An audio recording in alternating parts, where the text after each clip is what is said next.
Welcome back, students of class 3. Today I will teach you science.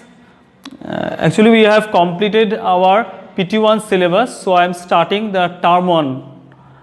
So remember, term 1 includes PT1. So PT1 chapter means chapter 1 and chapter 2 also included in term 1. As we have completed chapter 1 and 2, so I am starting from chapter 3, which is a new. Chapter 3 is housing and clothing. So first of all, while starting the chapter, the question first which comes in our mind is, why do we need a house?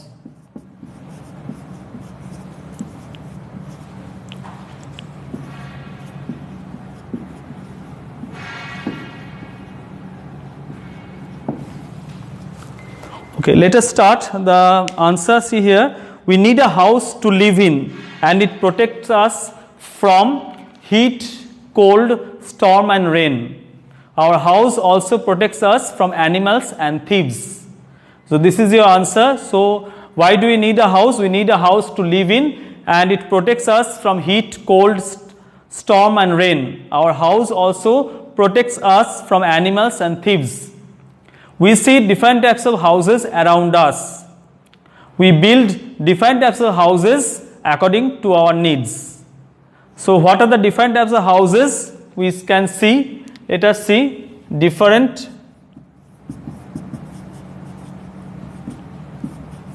types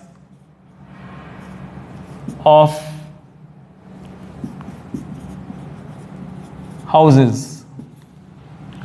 Number 1, Kacha house.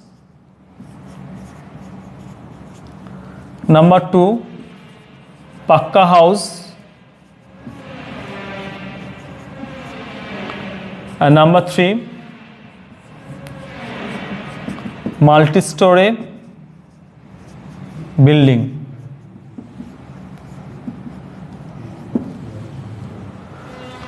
So what is Kacha house? See here, a Kacha house is a house made of mud and straw and also bamboo leaves.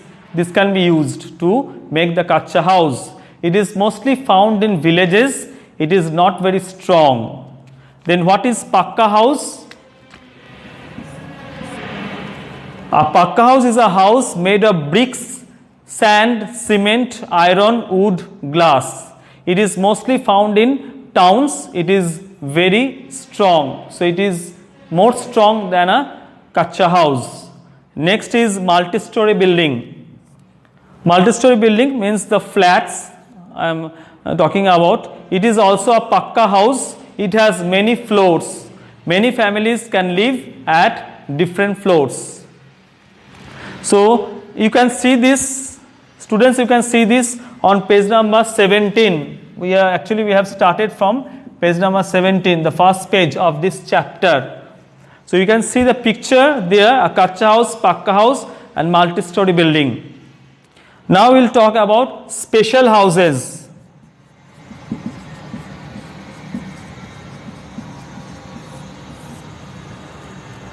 See, people who move around from place to place are called nomads. So first question here, who are nomads? People who move around from place to place are called nomads. They live in tents made of canvas or caravan. So one type of house I can see here, tents or caravan. This is one special house. Next, people living in very cold places build houses of snow. These houses are called igloos. So what are igloos? Igloos are houses made of snow. Means the people who are living in very cold places, they build houses made of snow. These are called igloos. So another type is igloos. Next, the places that are often flooded have houses made on wooden poles. These houses are called stilt houses. So another type of special house, stilt house.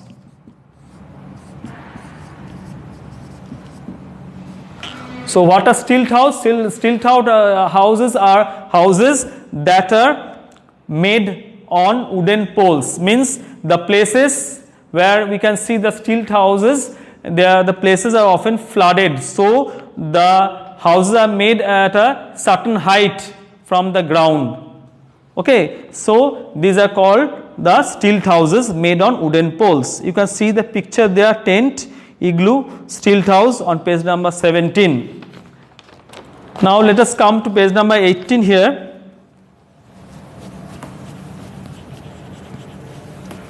Let us start at page number 18. See here first MCQ.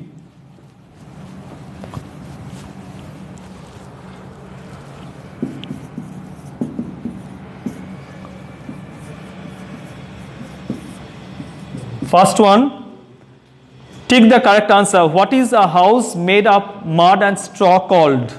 Number A, kacha house, pakka house, apartment. Obviously it is a kacha house.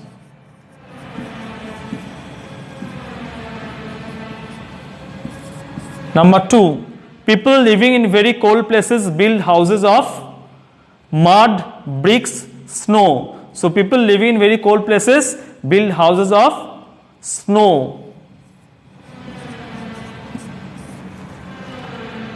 Now we'll talk the next topic, a good house. So what is a good house? A good house is a house where we can see all the things we need to make ourselves safe and comfort. Okay, so a good house should have all the things we need to make ourselves safe and comfortable. A good house should have the following features. So what are the features a good house should have? These are the features. Number 1 feature, it should be well ventilated with windows and doors. Means there should be windows and doors in the rooms of the houses. It should have enough sunlight and fresh air. Sunlight kills germs and keeps the room dry. Clean and fresh air keeps us healthy. So why should there be windows and doors? Doors and windows will allow the sunlight and the fresh air to come inside the room. Sunlight will kill the germs present there and also keeps the room dry, and the clean and fresh air will keep us healthy.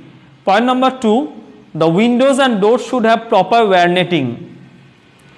So if there is wire netting in the doors and the windows, then what will happen? The wire netting will keep away the flies and the mosquitoes away, but it will allow air and sunlight to enter. So the windows and doors should have proper wire netting. This keeps flies and mosquitoes away but allows air and sunlight to enter. Next feature is number 3, it should have a proper drainage system to carry the dirty water away from the house. So there should be proper drainage system. Yes, every good house should have a proper drainage system. There should be pipelines there to carry away the dirty water from the kitchen, from the bathroom. Okay, the drains carrying water from the kitchen and the bathroom should be properly covered to keep mosquitoes away. Yes, the drains which are carrying away the dirty water from the kitchen and the bathroom should be covered. Why should be covered? Because if you cover the drain, there cannot the mosquitoes cannot lay the eggs there. The mosquito cannot breed. So there will be no mosquitoes. If it is opened, the mosquitoes will lay eggs there, and mosquitoes will breed, and there will be lot of mosquitoes, and there will be disease around us. Next, point number 4, the floor of the kitchen and the bathroom should be sloped to allow water to flow out easily. Means the floor of the kitchen and bathroom should have sloping floor to allow the water to flow out easily, so that water should not stand there, they move away from the drain. The floor should be cleaned daily. Point number 5, it should have open spaces like veranda, courtyard and balconies. Veranda and balconies let in fresh, clean air and provide a lot of space for children to play. Yes, a good house should always have open spaces like balconies or veranda or courtyard. If there are open spaces, children can play there, and their fresh air can come inside, clean and fresh air will come there, and the children can enjoy there. Then point number 6, it should have many plants. So there should be plants surrounding the house, surrounding the good house. There should be plant. Yes, why? We should plant many trees there, many plants also, because trees and plants, what they will do, they will clean the air by absorbing the carbon dioxide from the air, and they will give us oxygen that will be helpful for us, that will make us live. So it should have many plants. Plants clean the air and make the surroundings beautiful. So these are the features a good house should have, and every good house should have this type of features. So students, follow this class properly. We have also done the live class also. So see you in the next class. Thank you.